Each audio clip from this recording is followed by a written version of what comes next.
지난 주일 장마 모임을 시작하며 한 분에게 기도를 부탁드렸습니다. 근데 이렇게 기도를 시작하시더라고요. 주님, 우리는 작고 평범한 것에 감사하며 살지 못하고 있습니다. 감사하는 삶을 살게 하여 주옵소서. 종종 듣게 되는 평범한 기도라고 생각할 수도 있겠지만 그날 저에게는 울림이 있는 기도였습니다. 그래서 그 기도가 하루 종일 제 귓가를 맴돌았던 것 같아요. 그 다음 날인 월요일 아침에 한 성도님께서 저에게 기사 하나를 보내주셨습니다. 그 글 끝에는 목사님, 어렵지만 가야 하는 길이겠죠? 욕심을 버리는 삶이 쉽지 않지만 저도 더 감사하는 삶을 살고 싶습니다. 라는 그분의 소망이 덧붙여져 있었습니다. 보내주신 기사는 설악산의 마지막 남은 유일한 지게꾼 임기종 씨의 이야기였는데요. 157cm, 58kg의 크지 않은 체구의 임 선생님은 59세인 지금도 80kg이나 되는 무거운 등짐을 지고 설악산 정상까지 오르내리는 일을 하고 계신다고 합니다. 방송에도 여러 번 나오셨다고 해요. 10살이 갓 넘었을 때 부모님이 연달아 세상을 떠나셨는데 원체 가난한 집안이었기에 남겨주신 것이 아무도 없어서 남은 6남매는 각자가 먹고 살 길을 찾기 위해 뿔뿔이 흩어져야 했습니다. 임 선생님은 초등학교 5학년도 채 마치지 못한 채로 남의 집 머슴살이를 시작하셨는데요. 그렇게 살기 위해 이곳저곳을 돌고 돌아 설악산 지게꾼이 되셨다고 해요. 그런데 그분은 넉넉하지 않은 형편임에도 불구하고 20년이 넘게 나누고 섬기는 삶을 살고 계십니다. 2012년에는 국민추천 포상 대상자가 되어 대통령 표창도 받으셨어요. 임 선생님은 장애가 있는 여성을 소개받아 아내로 맞이했고 장애를 가지고 있는 아들을 두었는데요. 7살 정도의 지능을 가진 아내와 장애를 가진 아들 둘 다 모두를 돌보는 것이 너무나 버거워 아들을 시설에 맡기게 되었습니다. 그런데 나만 편하자고 아이를 시설에 맡기는 것 같은 기분이 들어서 돌아오는 마음이 굉장히 무거웠다고 해요. 그래서 과자를 잔뜩 사서 돌아가 아이들에게 나누어 주었는데 자신이 생각했던 것보다 아이들이 너무나 기뻐하는 것을 보게 됩니다. 그리고 놀랍게도 자기가 자기로서는 큰 돈을 썼음에도 불구하고 그 아이들이 기뻐하는 모습을 보니 자기도 굉장히 기쁘더랍니다. 그날 누군가를 사랑하고 품고 섬기는 기쁨과 감사를 깨달은 임 선생님은 나누는 삶을 시작하셨다고 합니다. 나눔의 범위는 점점 넓어졌고 지금은 자연스러운 일상이 되었죠. 지게꾼의 일은 힘들고 고단해도 마음만은 한없이 편합니다. 이렇게 살 수 있음이 고맙습니다. 라는 고백을 들으며 누가 진짜 큰 사람이고 누가 행복한 사람인가 라는 생각도 들었고 이분은 감사의 사람이구나 라는 생각이 들었습니다. 골로새서는 바울이 골로새 교회에 보낸 편지죠. 거짓 선생들이 골로새 교회에 침투하여 성도들의 마음을 흔들고 있다는 소식을 전해들은 사도 바울은 그들의 마음을 다시 견고하게 세우기 위해 펜을 들고 편지를 썼습니다. 이 편지에는 성도들을 향한 여러 가지 교훈들이 담겨 있지만 무엇보다도 예수 그리스도가 어떤 분이며 그분의 죽으심과 부활하심으로 말미암아 우리가 어떤 은혜를 누리게 되었는지가 강조되어 있죠. 그래서 골로새서는 기독론, 즉 예수님에 대한 책이다 라는 별명이 붙어 있기도 합니다. 자, 그렇다면 골로새서는 굉장히 딱딱한 신학적인 이야기만 담겨 있을까요? 그렇지는 않습니다. 이 편지에는 예수 그리스도로 말미암아 새롭게 태어난 하나님의 자녀들의 새로운 삶이 어떠한 것인지에 대한 구체적이고 실제적인 겉면들도 담겨 있죠. 골로새 3장 1절 말씀, 그러므로 너희가 그리스도와 함께 다시 살리심을 받았으면 위의 것을 찾으라. 거기는 그리스도께서 하나님 우편에 앉아 계시느니라. 위의 것을 생각하고 땅의 것을 생각하지 말라. 이는 너희가 죽었고 너희 생명이 그리스도와 함께 하나님 안에 감추었음이라. 바울은 그러한 새로운 삶이 어떤 것인지를 할례나 율법과 같은 신학적인 차원에서도 다루고 있지만 부부관계, 주인과 종의 관계와 같이 구체적인 삶의 영역에서도 다루어 줍니다. 예를 들면 골로새서 3장 12절, 그러므로 너희는 하나님이 택하사 거룩하고 사랑받는 자처럼 긍휼과 자비와 겸손과 온유와 오래 참음으로 옷 입고 누가 누구에게 불만이 있거든 서로 용납하여 피차 용서하되 주께서 너희를 용서하신 것 같이 너희도 그리하고 이 모든 것 위에 사랑을 더하라. 이는 온전하게 매는 띠니라. 이처럼 바울은 예수 그리스도 안에서 거듭난 그리스도인들이 입어야 하는 새 옷이 어떤 것인지를 실제적으로 가르쳐주고 있습니다. 그런 차원에서 이 골로새서는 아주 신학적인 책인 동시에 또 아주 실제적인 내용을 담고 있는 책이기도 합니다. 그런데 이번에 골로새서를 다시 한번 쭉 읽어보니 예수 그리스도 안에서 거듭난 하나님의 백성들의 중요한 특징 중에 하나가 바로 감사라는 생각이 들었습니다. 골로새서 2장 6절, 그러므로 너희가 그리스도 예수를 주로 받았으니 그 안에서 행하되 그 안에 뿌리를 박으며 세움을 받아 교훈을 받은 대로 믿음에 굳게 서서 감사함을 넘치게 하라. 3장 15절, 그리스도의 평강이 너희 마음을 주장하게 하라. 너희는 평강을 위하여 한 몸으로 부르심을 받았나니 너희는 또한 감사하는 자가 되라. 3장 17절, 또 무엇을 하든지 말에나 일에나 다 주 예수의 이름으로 하고 그를 힘입어 하나님 아버지께 감사하라. 4장 2절, 기도를 계속하고 기도에 감사함으로 깨어있으라. 이처럼 세 사람의 삶에 대한 사도 바울의 겉면의 곳곳에는 감사라는 단어가 숨어 있더라고요. 저는 사도 바울이 감사는 우리가 하나님의 백성 되었음을 증거하는 중요한 증거 중 하나다, 이렇게 말하고 있는 것은 아닌가라는 생각이 들었습니다. 그러다가 몇 구절이 떠올랐어요. 로마서 1장에서 사도 바울은 불의로 진리를 막는 경건하지 않은 자들의 특징을 묘사하면서 이렇게 말했습니다. 하나님을 알되 하나님을 영화롭게도 아니하며 감사하지도 아니하고 오히려 그 생각이 허망하여지며 미련한 마음이 어두워졌나니. 이전에도 여러 번 읽었지만 다시 읽는 이 주제를 가지고 다시 읽는 이번에는 감사하지도 아니하고라는 단어가 들어오더라고요. 그렇구나. 하나님으로 멀어지게 될 때 잃어버리는 것은 감사구나. 디모데후서에서 바울은 말세에 이런 일들이 일어날 것이라고 말했습니다. 너는 이것을 알라. 말세에 고통하는 때가 이르러 사람들이 자기를 사랑하며 돈을 사랑하며 자랑하며 교만하며 비방하며 부모를 거역하며 감사하지 아니하며 거룩하지 아니하며 또 감사하지 않는다는 말이 나오죠. 바울은 말세가 다가오고 있음을 드러내는 중요한 지표와 현상 중에 하나는 바로 감사를 잃어버리게 되는 것이라고 말하고 있습니다.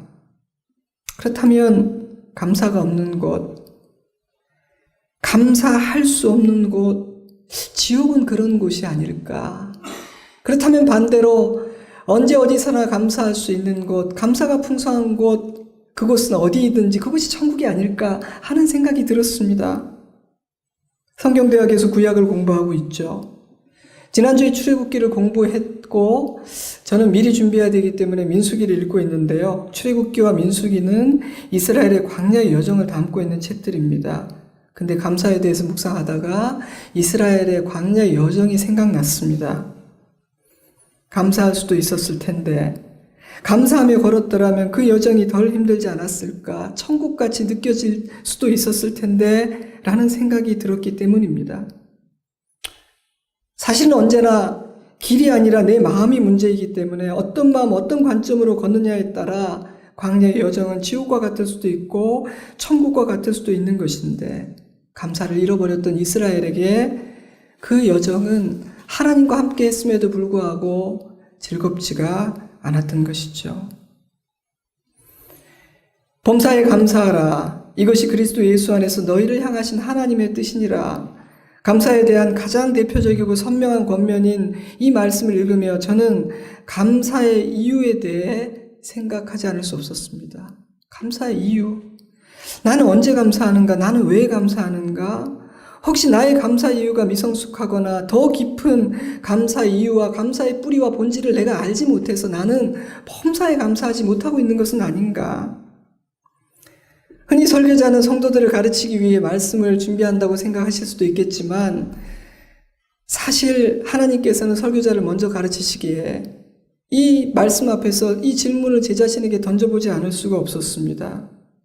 만약 이 세상에서 일정한 수준의 조건과 자격을 갖춘 사람만이 감사할 수 있다면 범사에 감사하라는 명령은 너무나 모순이기 때문에 하나님은 자녀들에게 불가능한 명령을 주신 것이죠.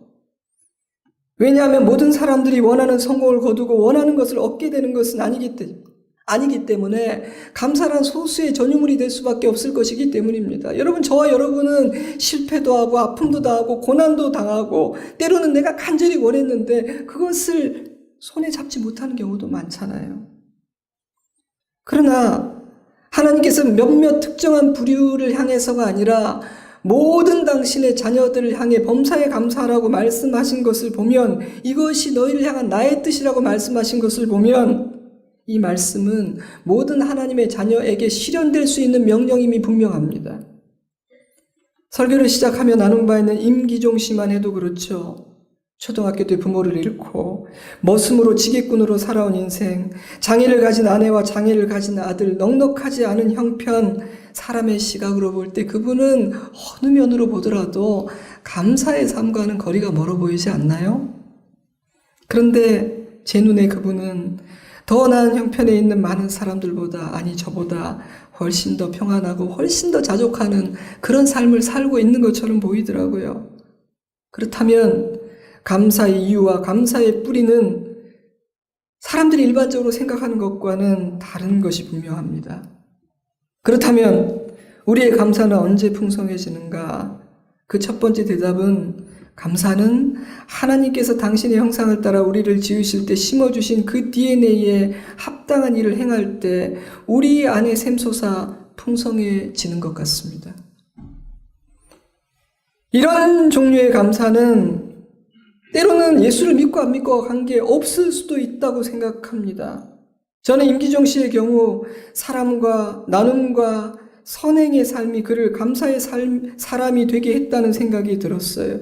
그분이 했던 일들은 하나님께서 기뻐하는 일이며 죄로 인해 타락하기 전 하나님의 형상대로 지음받은 인간다운 일이었으니까요.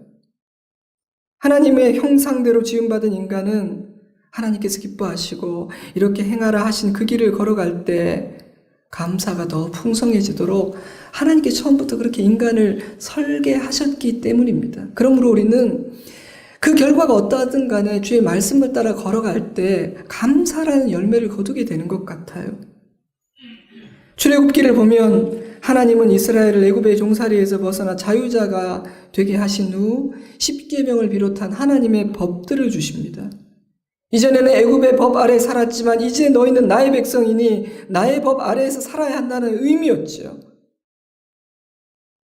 하나님께서 이스라엘에게 주신 법은 사랑하는 자녀들을 보호하시고 그들의 삶을 풍성하게 하시는 하나님의 사랑이었습니다. 그러므로 만약 그 백성들이 그 하나님의 말씀, 새로운 법을 부담으로 여기지 않고 존귀 여기며 최선을 다해 그 법을 따라 살려고 노력을 했다면 그들의 광야의 여정에는 감사가 보다 풍성하지 않았을까라는 생각이 들었어요. 그러나 그들은 하나님의 기대와 하나님의 법과는 전혀 다른 길을 걸었기에 감사하지 못했고 불평이 가득했던 그 여정은 하나님의 손을 잡고 걷고 있었음에도, 분명히 그들 앞에 구름기둥과 불기둥이 있었음에도 하나도 즐겁지 않았습니다. 아이러니 아닌가요? 그토록 자유자가 되기를 원했는데, 애굽 백성이 아니라 하나님의 백성으로 살기를 원했는데 막상 애굽을 떠나 하나님과 함께 걷는 여정이 즐겁지 않았고 오히려 애굽이 자꾸만 그리웠으니 말입니다. 우리는 흔히 출애굽기와 민수기를 읽으며 백성들의 불평에 대해서 집중을 하고, 그래서 민수기에는 불평의 책이라는 별명까지 붙어있긴 하지만 사실 그 뿌리는 그들이 하나님의 법을 존귀히 여기지 않고 그 말씀을 따라 걷지 않았다는 데 있다는 생각이 이번에 들었습니다. 왜냐하면 감사란 하나님의 말씀을 따라 걷는 사람, 하나님이 인간을 당신의 형상대로 만드실 때 넣어주신 그 선한 DNA를 따라 살 때만 풍성해질 수 있기 때문이죠. 하나님의 뜻, 하나님의 성품, 하나님의 길에서 벗어날 때 우리 안에서 감사는 사라지기 시작하는 것이죠. 바울은 골로새서를 통해 하나님이 택하사 거룩하고 사랑받는 자처럼 행하는 것이 어떤 것인지를 가르쳐 줍니다. 그러므로 너희는 하나님이 택하사 거룩하고 사랑받는 자처럼 긍휼과 자비와 겸손과 온유와 오래 참음을 옷 입고 누가 누구에게 불만이 있거든 서로 용납하여 피차 용서하되 주께서 너희를 용서하신 것 같이 너희도 그리하고 이 모든 것 위에 사랑을 더하라. 이는 온전하게 매는 띠니라. 그리스도의 평강이 너희 마음을 주장하게 하라. 너희는 평강을 위하여 한 몸으로 부르심을 받았나니 너희는 또한 감사하는 자가 되라. 저는 감사하는 자가 되라는 이 말씀이 모든 권면의 결론이요 열매라는 생각이 들었습니다. 감사하는 사람이 돼야지, 내가 더 감사하려고 애를 써봐야지 그렇게 노력한다고 감사의 사람이 되는 것이 아니라 12절에서 15절 말씀을 마음으로 받고 순종하며 걸어갈 때 그 열매로 맺히는 것이 감사라는 것이구나라는 생각이 전에는 못했는데 이번에 들었어요. 그러므로 우리가 감사의 사람이 되고 내 안에 감사가 넘치려면 날마다 말씀의 거울에 나를 비추어야 합니다. 내가 하나님의 뜻을 깨닫고 그 기쁘신 뜻을 따라 걷고 있는지를 확인해야 합니다. 왜냐하면 그러한 길의 끝에서 우리가 추수하게 되는 것이 풍성한 감사라고 말씀하시니까요. 우리의 감사는 언제 풍성해지는가? 그 두 번째 대답은 그리스도 예수 안에서라는 표현에 담겨 있습니다. 데살로니가전서 5장 18절 범사에 감사하라. 이것이 그리스도 예수 안에서 너희를 향하신 하나님의 뜻이니라. 골로새서 2장 6절 그러므로 너희가 그리스도 예수를 주로 받았으니 그 안에서 행하되 그 안에 뿌리를 박으며 세움을 받아 교훈을 받은 대로 믿음에 굳게 서서 감사함을 넘치게 하라. 감사에 대해 권면하는 바울은 그리스도 예수 안에서라는 표현을 반복하고 있어요. 그 이유는 범사에 감사하는 일, 내 안에 감사가 넘치게 하는 일은 오직 그리스도 안에서만 가능하기 때문입니다. 그리스도 밖에서 하는 감사는 그 한계가 너무나 분명합니다. 우리의 힘으로 하는 감사는 풍성하지 못합니다. 그리고 너무 쉽게 빼앗기게 되죠. 감사에 대한 책을 읽고 감사에 대한 세미나에 참여를 하고 매일매일 감사 노트를 쓴다면 그렇게 하지 않을 때보다는 감사가 조금 더 풍성해지긴 할 거예요. 저는 우리의 감사를 풍성하게 하는데 도움이 조금이라도 된다면 뭐라도 할 가치가 있다고 생각을 합니다. 그러나 더 높은 수준에 이르려면 우리의 노력만으로는 부족하다는 것이 하나님의 진단입니다. 그리스도 예수 안에서 행하고 그리스도 예수 안에 뿌리를 박을 때 비로소 감사가 풍성해지고 범사에 감사할 수 있다. 이것이 하나님의 처방전입니다. 그래서 바울은요, 감사에 대해서 이야기할 때마다 그리스도 예수 안에서라고 말하고 있는 것이죠. 왜 예수님 안에서만 범사에 감사할 수 있고 왜 예수님 안에서만 감사가 풍성해지는가? 저는 그 대답이 갈라디아서 2장 20절 말씀이라는 생각이 들었습니다. 내가 그리스도와 함께 십자가에 못 박혔나니 그런즉 이제는 내가 사는 것이 아니요 오직 내 안에 그리스도께서 사시는 것이라. 저는 내가 죽는다라는 표현을 다르게 말하면 이제는 예수님이 사신다라는 뜻이 아닐까 싶어요. 사실 우리의 궁극적인 목표는 나를 죽이는 것이 아니잖아요. 우리의 궁극적인 목표는 예수님께서 내 안에 사시고 나를 다스려 주는 것이 아니겠습니까? 여러분, 물론 쉽지는 않습니다. 죽은 줄 알았는데, 완전히 죽여버린 줄 알았는데, 내가 그날 확 죽인 줄 알았는데 팔팔하게 살아있다는 것을 발견할 때는 사실 좌절이 되고 절망감이 들어요. 그래서 아마도 바울은 나는 날마다 죽노라, 나는 내 몸을 쳐서 복종하게 하노라 이렇게 고백했던 것 같습니다. 우리에게 산처럼 위대해 보이고 도무지 우리는 따라갈 수 없을 것 같은 믿음과 헌신의 사람 바울조차도 그 일이 쉽지 않았고 그 일이 완성된 일이 아니라면 우리가 패배하고 우리가 실패하고 우리가 넘어지는 것은 뭐 그렇게 놀랄 만한 일, 이상한 일은 아니지 않을까요? 우리의 옛사람은 선하지가 않습니다. 그래서 쉽게 감사를 빼앗기게 되죠. 사단의 유혹에도 쉽게 무너집니다. 죽지 않은 우리의 옛사람은 우리에게 못된 일을 하게 만들기도 합니다. 바울은 그러한 자신의 상태를 자기 안에서 두 사람이 싸우고 있다고 표현했죠. 그러므로 그런 나의 자아가, 옛 자아가 죽어야만 범사에 감사할 수 있고 감사함을 넘치게 할 수 있는데 나를 죽이는 그 일은 내 힘과 의지로는 도저히 안 된다는 것입니다. 그 일은 오직 내 안에 그리스도께서 사실 때에만 가능하기 때문에 바울은 그리스도 예수 안에서 외치고 또 외치고 있다는 생각이 들었어요. 사랑하는 성도 여러분, 저와 여러분 안에서 내가 죽고 예수님이 사시는 일이 일어나기를 기도합니다. 고난주간이 다가오고 있습니다. 예수님의 십자가를 깊이 묵상하는 그 한 주간은 내가 죽고 예수로 사는 삶이 시작되기에 아주 적절한 때가 아닌가 하는 생각이 말씀을 묵상하면서 들었어요. 여러분, 이번 고난주간에 우리 함께 예수님의 십자가를 묵상하고 함께 예배 드리는 가운데 감사가 회복되어 감사함으로 부활주의를 맞을 수 있기를 주님의 이름으로 축복합니다. 왜 예수님 안에서 범사에 감사할 수 있고 왜 예수님 안에서만 감사는 풍성해지는가? 예수님만이 우리의 마음과 관점을 바꿔주실 수 있기 때문입니다. 나의 영육간의 상태나 가정과 주위의 상황들은 우리의 감사에 굉장히 많은 영향을 끼치죠. 여러분, 똑같은 상황이라도 내 마음, 내 관점에 따라 해석이 달라지고 반응이 달라지는 것 굉장히 많이 경험해 보지 않으셨나요? 은혜가 충만할 때면 별로 감사할 일이 아닌데도 막 감사하게 되고 이전에 생각도 안 했던 감사 이유들이 발견이 되죠. 그러나 내 마음이 불편하고 영적으로 어려움이 있을 때는 마음이 쉽게 흔들릴 뿐 아니라 감사의 이유들이 잘 보이지 않게 되기도 합니다. 내가 보기에는 별로 감사할 상황이 아님에도 불구하고 항상 감사하며 사는 영적인 실력자들을 볼 때면 그렇구나, 감사란 상황과 조건의 문제가 아니라 마음과 관점의 문제구나라는 사실을 우리는 종종 깨닫게 되죠. 그러므로 어떤 렌즈를 끼고 있는가가 우리를 감사의 사람으로 만들기도 하고 불평의 사람으로 만들기도 합니다. 그러므로 어쩌면 사도 바울은 우리에게 예수 그리스도라는 렌즈를 끼고 세상을 바라보라고 말하고 있는 것인지도 모릅니다. 예수 그리스도 안에라는 말은 예수 그리스도라는 렌즈를 끼고 모든 것을 바라보면 비로소 너희가 범사에 감사하는 자가 될 수 있을 것이다 라고 권면하고 있는 것인지도 모르겠어요.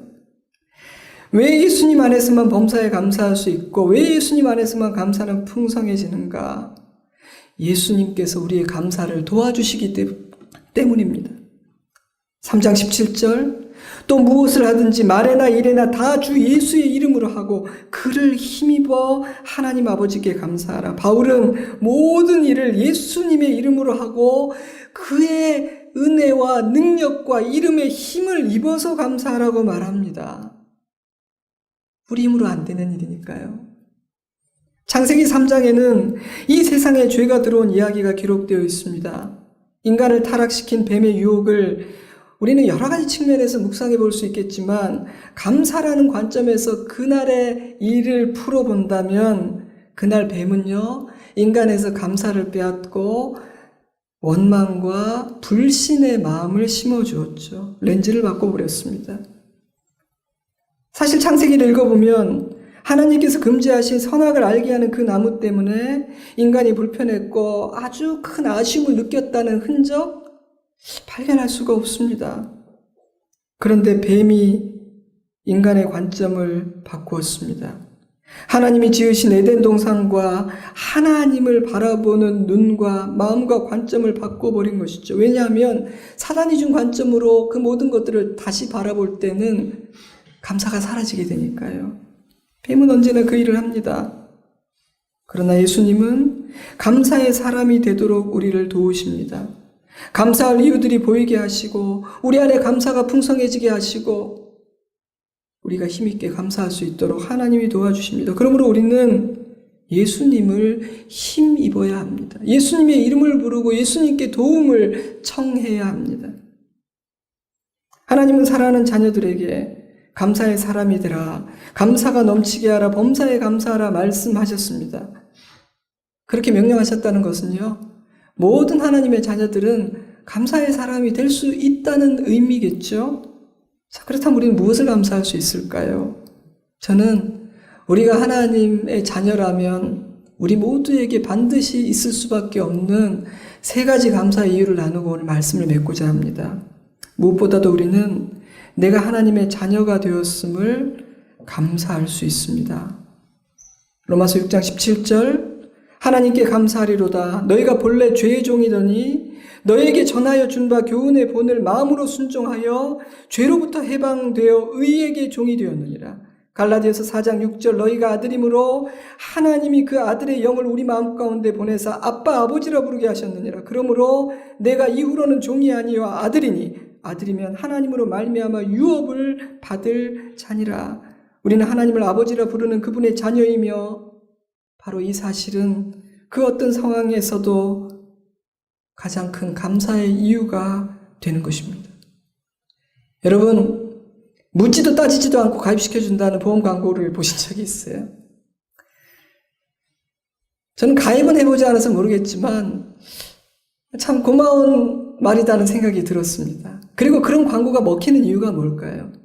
이 세상이 묻고 따지는 세상인데 그 광고는 우리는 좀 다릅니다. 우리는 묻지도 않고 따지지도 않고 당신 있는 그대로 받아들입니다. 있는 모습 그대로 오십시오. 이렇게 하니까. 근데 여러분, 저와 여러분의 아버지가 묻지도 따지지도 않고 우리를 이해해주고 사랑해주시는 분이라면 여러분 어떻겠습니까? 물론 하나님은 거룩하신 하나님이시기에 죄를 싫어하십니다. 그러나 우리의 죄와 어리석음에 대한 하나님의 대답은 심판이 아니라 십자가의 희생이었습니다. 의인을 위하여 죽는 자가 쉽지 않고 선인을 위하여 용감히 죽는 자가 혹 있거니와 우리가 아직 죄인 되었을 때 그리스도께서 우리를 위하여 죽으심으로 하나님께서 우리에 대한 자기의 사랑을 확증하셨느니라.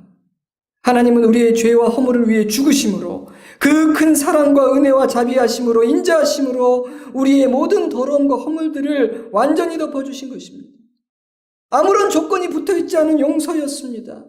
우리가 요구하지 않았습니다. 우리가 선행을 하지 않았을 때입니다. 그런데 주님은 우리 대신 친히 값을 지불하고 우리를 자녀로 삼아주신 것입니다. 그것이 복음이죠. 사랑하는 성도 여러분, 여러분에게 그 어떤 상황에도 나를 받아주고 이해해주고 사랑해주는 누군가가 있다면 마음이 어떨 것 같습니까? 성경은 하나님이 그런 분이라고 말씀하십니다. 우리가 무엇인가를 잘했기 때문이 아닙니다. 하나님이 사랑이시기 때문에. 우리가 그저 그분의 아들, 딸이기 때문에 하나님은 우리를 사랑하신다고 말씀하십니다. 둘째 아들은 아버지를 거절하고 자기 몫의 유산을 챙겨 집을 떠나 방탕한 삶을 살았습니다.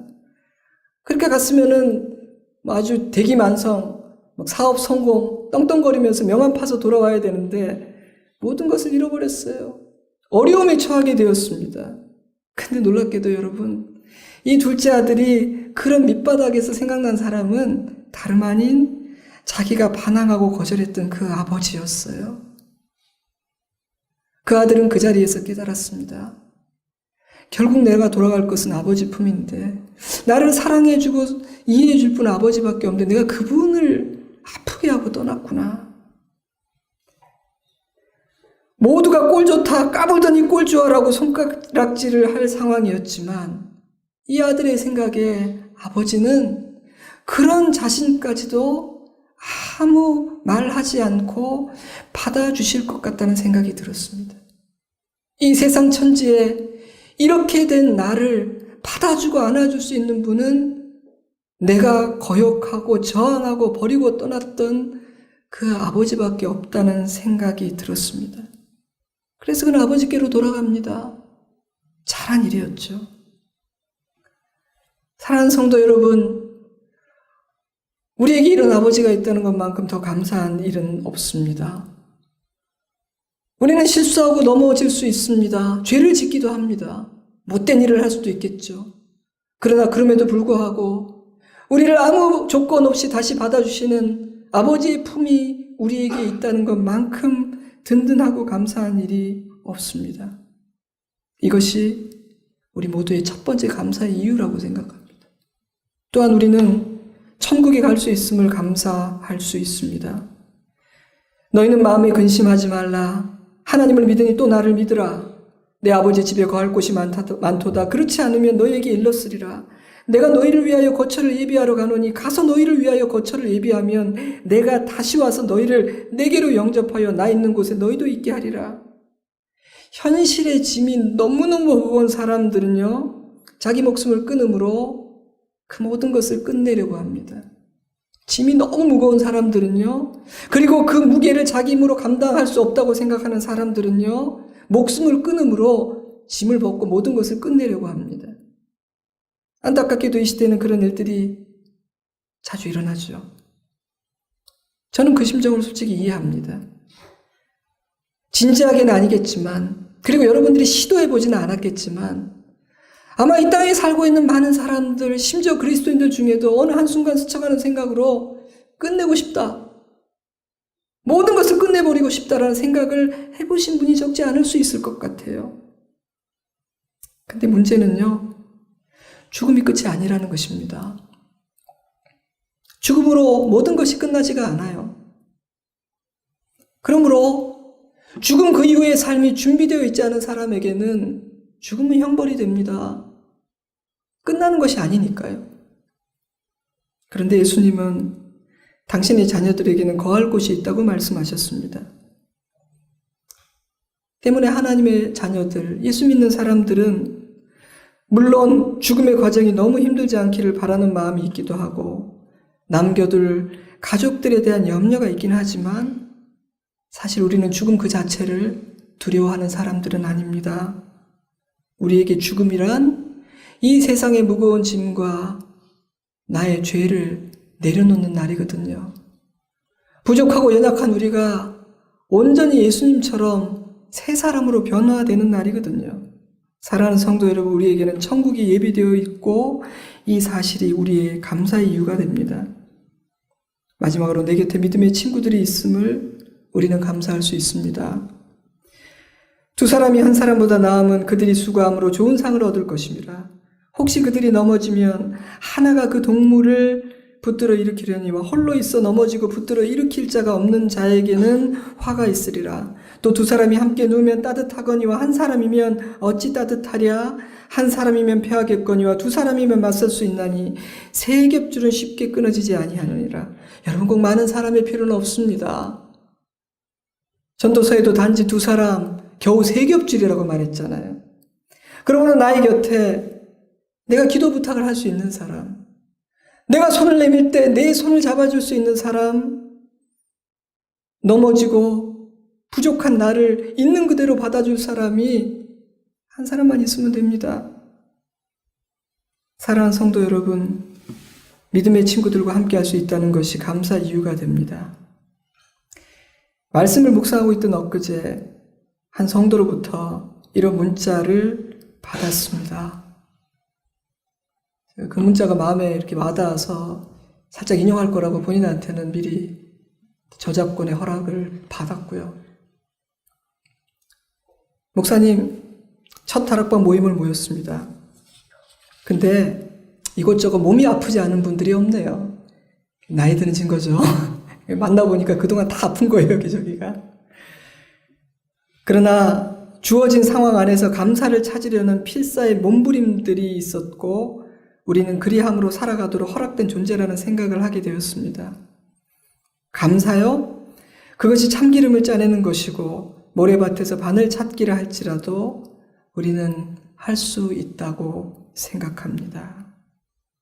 그 문자를 받고 제가 또 CCTV 간지를 또 봤습니다. 마치 제가 이게 어떤 본문을 읽고 있는지를 알고 보낸 것 같다는 생각이 들었어요. 사실 이거 말고 어떤 형제님도 어떤 멋진 문장을 또 보내주셨는데 영어라서 제가 이제 인용을 오늘 못했습니다. 그것도 감사에 대한 이야기였어요. 참 신기하죠? 저는 그런 고민들을, 성도들의 고민들을 듣고 같이 기도하며 그렇구나. 오늘 감사에 대한 말씀을 나누기 전에 이미 범사에 감사하고자 하는 귀한 분들이 참 많이 있구나 하는 생각이 들었어요. 격려가 되었습니다. 골로새서 2장 6절 그러므로 너희가 그리스도 예수를 주로 받았으니 그 안에서 행하되 그 안에 뿌리를 박으며 세움을 받아 교훈을 받은 대로 믿음에 굳게 서서 감사함을 넘치게 하라. 골로새 3장 15절 그리스도의 평강이 너희 마음을 주장하게 하라. 너희는 평강을 위하여 한 몸으로 부르심을 받았나니 너희는 또한 감사하는 자가 되라. 이 말씀이 우리 안에 살아 역사하기를 바랍니다. 고난주간이 다가오고 있습니다. 사순절의 끝자락을 향해 가고 있죠. 하나님이 절기를 주신 것은 참 절묘하신 일입니다. 사실 늘 십자가를 생각해야 되지만 저도 여러분도 그렇게 하지는 못하죠. 근데 절기가 오면요, 본의 아니게 하게 돼요. 할 수밖에 없어요. 온 교회가 그 절기 기간에는 십자가를 이야기하고 고난주간에 우리의 생각을 하나님께로 모으게 되니까요. 저는 이번 고난주간은 감사를 회복하라는, 감사를 풍성하고 넘치게 할 수 있는 하나님이 주신 축복의 기회가 아닌가라는 생각이 들었습니다. 내 힘으로 안 되는 일입니다. 그리스도 예수 안에서 되는 일입니다. 단지 나만 죽인다고 되는 일이 아닙니다. 예수께서 내 안에 사셔야만 되는 일입니다.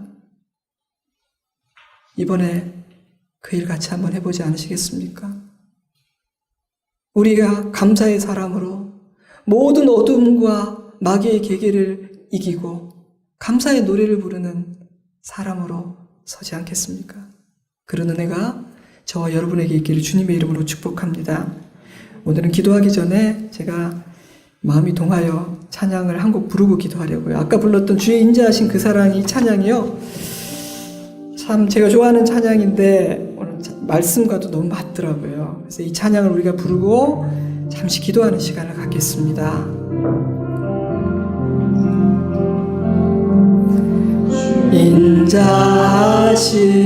인자하신 그 사랑이 내 생명보다 귀하여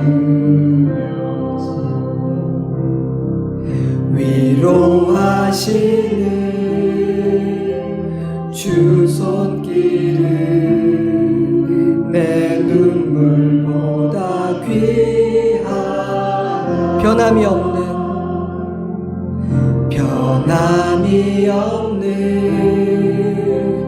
주 임재가 내 근심보다 가까워 주님 흘리신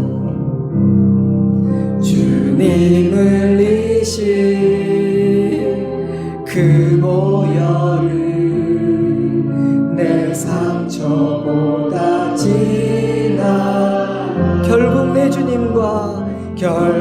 내 주님과 함께 사는 것 나의 영원한 소원 주의 아름다움 안에 사는 것 나의 영원한 우리 한 번 더 부릅니다. 주의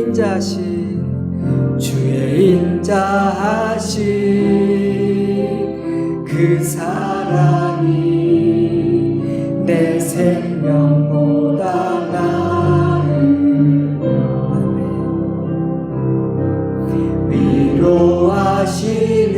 위로하시는 주 손길은 내 눈물보다 귀하여 변함이 없는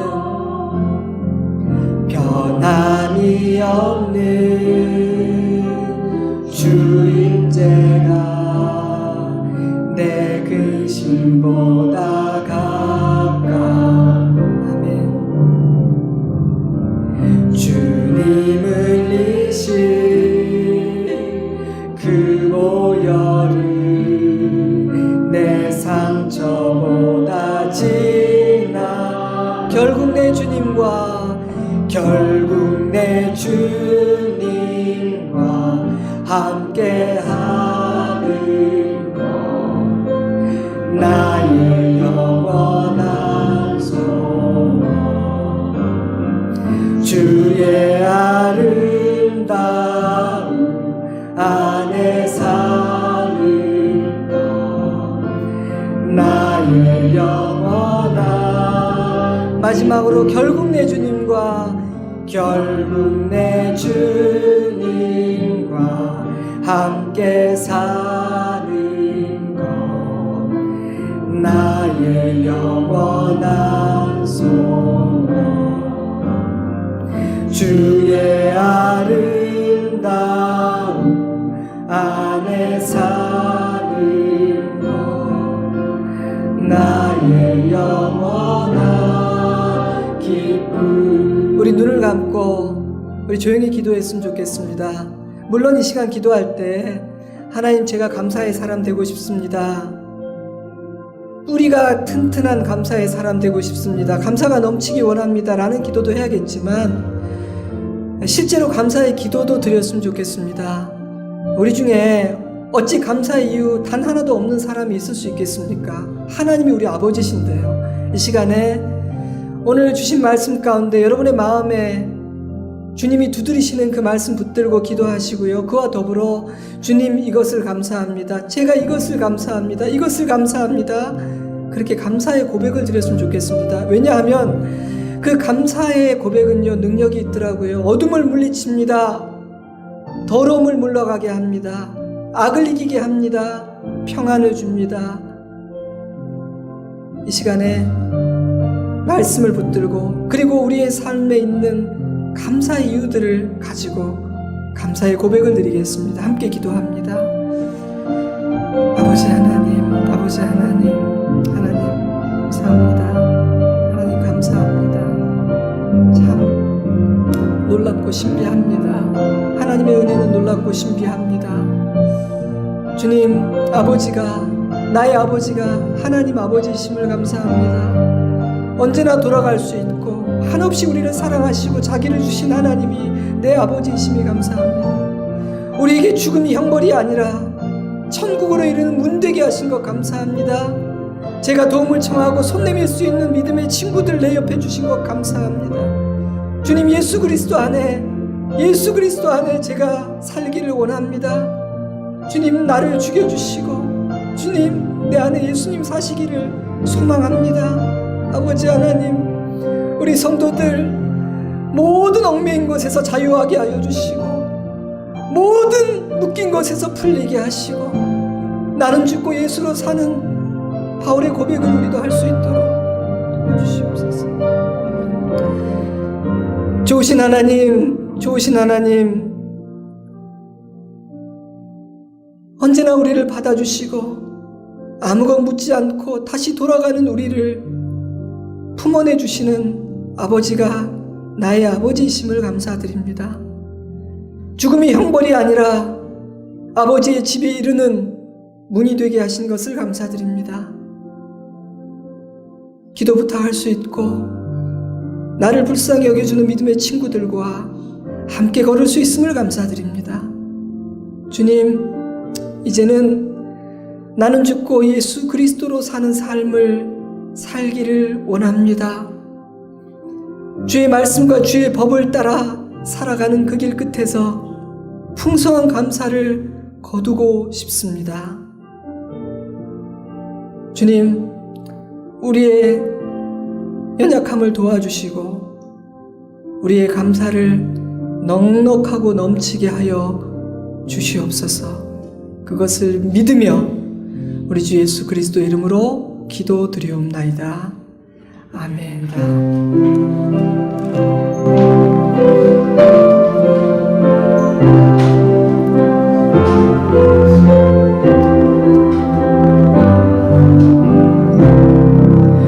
주 날개미 내가 편안히 쉬네.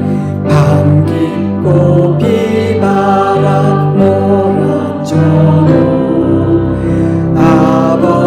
아버지께서 날 지키시리니 거기서 편안히 쉬리요. 주 날개미 즐거워라. 그 사랑 끈을 짜리며.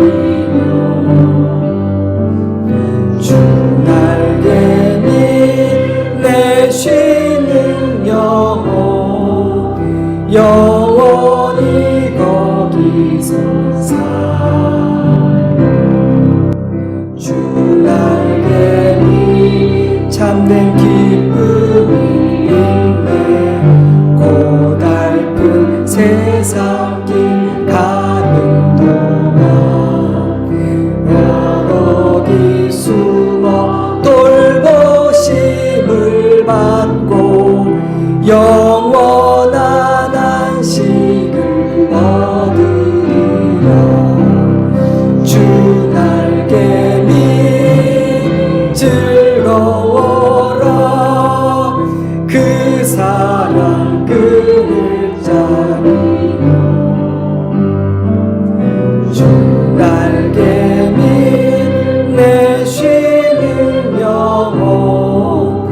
영원히 거기서 살리. 지금은 우리 구주 예수 그리스도의 은혜와 하나님 우리 아버지의 깊고 넓은 사랑하심과 성령 하나님의 은혜와 능력의 역사하심이 나는 죽고 그리스도 예수 안에서 살아 범사에 감사하는 아버지의 새 백성 되기를 소원하고 갈망하는 사랑하는 주의 백성들과 그 가정 위에 우리 좋은 씨앗 교회와 열방의 교회 위에 사랑하는 이 나라 이 민족 위에 이제로부터 영원토록 함께 하시옵기를 간절히 축원하옵나이다. 아멘.